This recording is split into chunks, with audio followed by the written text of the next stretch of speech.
Assalamualaikum warahmatullahi wabarakatuh. Alhamdulillahi rabbil alamin wa bihi nasta'in ala umuri dunya waddin. Wassalatu wassalamu ala asyrafil anbiya'i wal mursalin sayyidina maulana Muhammadin wa ala alihi wa ashabihi ajma'in, amma ba'du. Segala puji hanya milik Allah Rabbi, segala zat yang maha ghafur, zat yang maha syukur, yang telah memberikan kita beribu-ribu nikmat yang tidak terhitung. Salawat beriring salam tak bosan-bosannya kita hadiahkan kepada ruh junjungan alam, Nabi besar baginda Muhammad sallallahu alaihi wasallam, dengan melafazkan kalimat Allahumma salli wa sallim wa barik ala Sayyidina Muhammad wa ala ali Sayyidina Muhammad. Baiklah, pada kesempatan kali ini kita akan membahas materi fikih tentang kepemilikan.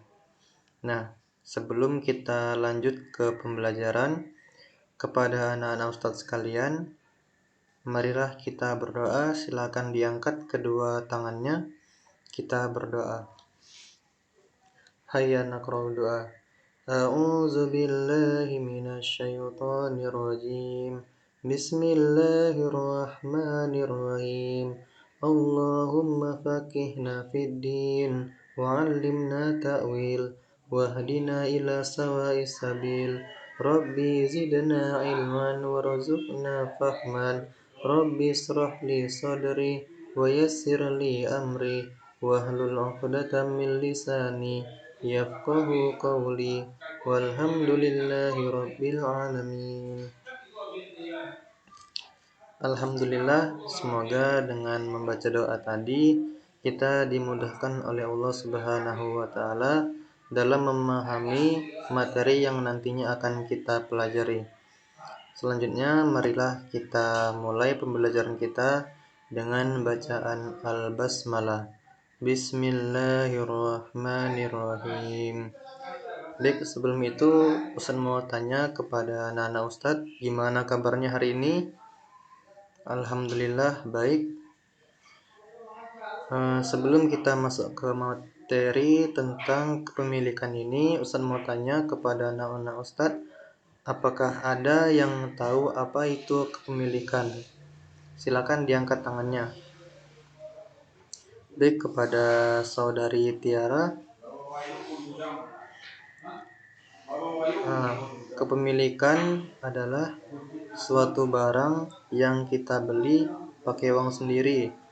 Nah, bagus. Yang lain bagaimana? Ada yang ingin menjawab atau menyanggah daripada jawaban dari saudari Tiara tadi? Jika tidak ada, maka di sini akan Ustadz sampaikan sedikit penjelasan. Adapun pengertian kepemilikan ini secara etimologis, kepemilikan dalam bahasa Arab adalah milkun, yang berarti milik atau kepemilikan. Menurut ulama fikih, kepemilikan adalah kekhususan atas suatu benda yang menghalangi pihak lain bertindak atasnya. Jadi orang lain tidak bisa berkuasa atas benda yang kita miliki. Menurut pendapat lain, kepemilikan didefinisikan sebagai kekhususan terhadap pemilik suatu benda menurut syara untuk bertindak bebas yang bertujuan untuk mengambil manfaat selama tidak ada penghalang syara. Jadi, apabila seseorang telah memiliki suatu benda yang sah menurut syariah, maka orang tersebut bebas bertindak terhadap benda tersebut, baik akan dijual maupun digadaikan, baik itu dia sendiri yang melakukannya ataupun perantara dari orang lain. Nah, perlu kita ketahui di sini ada barang yang tidak dapat kita miliki kecuali dibenarkan oleh syariah, seperti harta yang telah diwakafkan dan aset-aset Baitul Mal. Nah, harta yang diwakafkan tidak boleh dijual belikan atau dihibahkan, kecuali sudah rusak atau biaya perawatannya lebih besar daripada penghasilannya. Tadi kita bahas mengenai pengertian kepemilikan. Selanjutnya yaitu sebab-sebab kepemilikan. Jadi, menurut Ahmad Azhar Bashir, cara yang sah memperoleh milik sempurna ada 4 macam. Yang pertama, menguasai benda mubah. Yang kedua, menghidupkan tanah mati. Yang ketiga, berburu. Dan yang keempat, akad pemindahan milik. Dalam perspektif yang lain, milkiyah atau hak milik dapat diperoleh melalui satu di antara beberapa sebab berikut. Yang pertama, ikhraj al-mubahat atau penguasaan harta bebas. Nah, ikhraj al-mubahat ini yaitu cara pemilikan melalui penguasaan terhadap harta yang belum dikuasai atau dimiliki pihak lain. Jadi memang harta ini belum ada yang punya. Nah, al-mubahat atau harta bebas adalah harta benda yang tidak termasuk dalam milik yang dilindungi atau dikuasai orang lain dan tidak ada larangan hukum untuk memilikinya.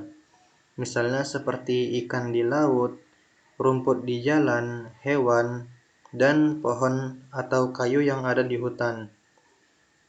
Nah, pada prinsipnya, harta benda sejenis ini termasuk mubahat.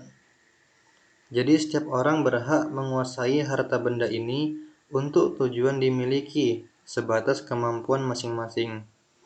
Nah, perbuatan menguasai harta bebas ini untuk tujuan pemilikan inilah yang dimaksud dengan al-ikhraj. Dengan demikian, upaya pemilikan suatu benda melalui ikhraj ini harus memenuhi 2 syarat. Yang pertama, tidak ada pihak lain yang mendahului melakukan ikhraj al-mubahat.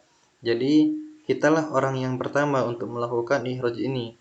Lalu yang kedua, penggunaan atau penguasaan dilakukan untuk tujuan dimiliki. Jadi kalau kita menangkap ikan dari laut lalu dilepaskan di sungai. Nah, ini menunjukkan tidak adanya tujuan untuk memiliki. Dengan demikian, status ikan tersebut tetap sebagai al-mubahat karena belum ada pemiliknya.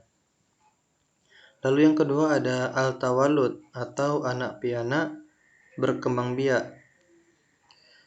Lengkapnya adalah al-tawallud minal mamluk. Adapun yang dimaksud al-tawallud adalah sesuatu yang dihasilkan dari sesuatu yang lainnya. Dinamakan tawallud. Dalam hal ini berlaku kaidah setiap peranakan atau segala sesuatu yang tumbuh atau muncul dari harta milik adalah milik pemiliknya. Jadi prinsip tawallud ini hanya berlaku pada harta benda yang bersifat produktif, yang tentunya dapat menghasilkan sesuatu yang baru.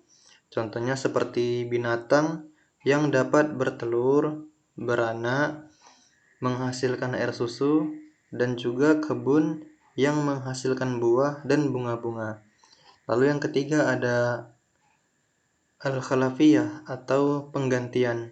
Nah, al-khalafiyah adalah penggantian seseorang atau sesuatu yang baru menempati posisi pemilik yang lama. Dengan demikian, khalafiyah dibedakan menjadi 2. Yang pertama, penggantian atas seseorang oleh orang lain. Contohnya seperti warisan. Lalu yang kedua ada penggantian benda atas benda yang lainnya. Seperti terjadi pada tadhim atau pertanggungan ketika seseorang merusakkan atau menghilangkan harta benda orang lain. Lalu yang keempat ada akad atau al-aqdu. Akad adalah pertalian antara ijab dan qabul sesuai dengan ketentuan syara yang menimbulkan pengaruh terhadap objek akad. Dari segi sebab, pemilikan dibedakan antara uqud jabariyah dan tamlik jabari. Untuk uqud jabariyah atau akad secara paksa yang dilaksanakan oleh otoritas pengadilan secara langsung atau melalui kuasa hukumnya, seperti paksaan menjual harta untuk melunasi hutang. Nah, tamlik jabari atau pemilikan secara paksa dibedakan menjadi dua. Yang pertama, pemilikan secara paksa yang hendak dijual, yaitu hak pemilikan paksa seperti ini dalam fikih muamalah dinamakan syufah. Lalu yang kedua ada pemilikan secara paksa untuk kepentingan umum. Misalnya, ketika ada kebutuhan memperluas bangunan masjid, misalnya, maka syariat Islam membolehkan pemilikan secara paksa terhadap tanah yang berdekatan dengan masjid, sekalipun pemiliknya ini tidak berkenan untuk menjualnya. Lalu kita sudah membahas mengenai sebab-sebab kepemilikan, dan yang terakhir kita akan membahas tentang macam-macam hak milik. Untuk hak milik ini dibagi menjadi dua. Yang pertama ada hak milik yang sempurna, yang kedua ada hak milik yang tidak sempurna. Loh, kok bisa ada hak milik yang sempurna dan tidak sempurna? Memang barang yang kita miliki itu belum pasti jadi milik kita. Nah, silakan didengarkan ya. Pengertian hak milik yang sempurna menurut Wahab Zuhaili adalah hak mutlak terhadap zat suatu bendanya dan manfaatnya bersama-sama, sehingga dengan demikian semua hak-hak yang diakui oleh syara tetap ada di tangan pemilik. Jadi dari definisi di atas dapat kita simpulkan bahwa hak milik yang sempurna merupakan hak penuh yang memberikan kesempatan dan kewenangan kepada si pemilik untuk melakukan berbagai jenis tasarruf yang dibenarkan syara. Yang kedua yaitu hak milik yang tidak sempurna. Nah, ini dia yang tidak sempurna ya. Atau dalam istilah lain adalah al-milk an-nakis. Wahbah Zuhaili memberikan definisi untuk milik nakis atau yang tidak sempurna ini sebagai berikut, yaitu hak milik yang tidak sempurna adalah memiliki bendanya saja atau manfaatnya saja. Jadi dari definisi tersebut dapat kita simpulkan bahwa kepemilikan yang tidak sempurna itu memiliki salah satunya saja, apakah itu bendanya saja atau manfaatnya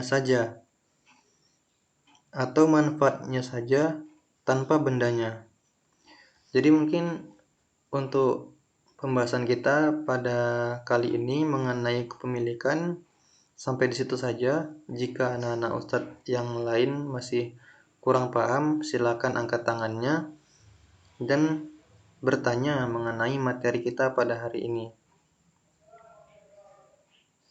Jika tidak ada, maka silakan anak-anak ustadz untuk pahami dulu.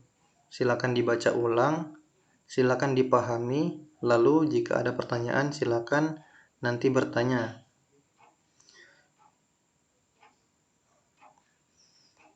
Jadi inilah pembahasan kita pada hari ini.